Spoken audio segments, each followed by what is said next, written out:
ជំរាបសួរក៏ដូចជាសួស្តីបងប្អូនទាំងអស់គ្នានៅក្នុងវីដេអូនេះដែរខ្ញុំនឹងបង្ហាញបងប្អូនទាំងអស់គ្នាអំពីកម្មវិធីមួយដែលមានឈ្មោះថាខ្មែរ ASR កម្មវិធីនេះគឺជាកម្មវិធីដែលល្អមែនទែន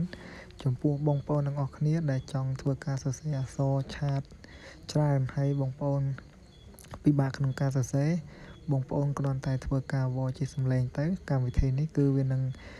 ចេញជាអក្សរមកឲ្យយើងតែម្ដងហើយយើងអាចធ្វើការ copy យកទៅដាក់នៅក្នុងឆាតរបស់យើងបានអញ្ចឹងកុំឲ្យខាតពេលយូរយើងទៅតាមដានទស្សនាវីដេអូនេះទាំងអស់គ្នាអញ្ចឹងជាដំបូងឡើយបងប្អូនចូលនៅក្នុង App Store ឬមួយក៏ Play Store មកបើសិនជាបងប្អូនទាំងអស់គ្នាមិនទាន់បាន download បន្តមកទៀតបងប្អូន search ពាក្យថាខ្មែរ ASR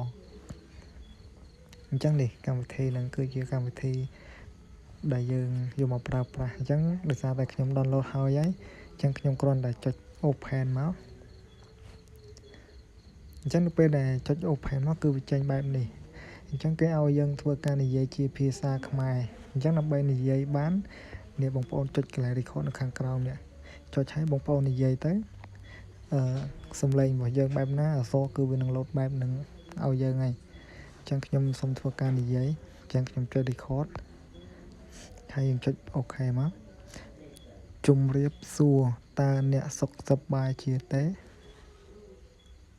អញ្ចឹងនេះបងប្អូនអក្សរខាងលើមួយជួរនេះគឺជាអក្សរដែលចេញទៅតាមអ្វីដែលយើងបាននិយាយអញ្ចឹងយើងគ្រាន់តែធ្វើការ copy វាមកហើយយើងយកទៅផាសនៅក្នុង Messenger ឬមួយក៏ Telegram ដែលបងប្អូនចង់សរសេរមកគឺរួចជាការស្រេចអញ្ចឹងដើម្បីធ្វើការ copy អក្សរមួយជួរនេះបងប្អូនចូលនៅកន្លែងសញ្ញាផ្អប់ខាងក្រោមនេះបងប្អូនចុចទៅលើនឹងមកគឺអត្ថបទរបស់យើងខាងលើនេះគឺបាន copy ហើយ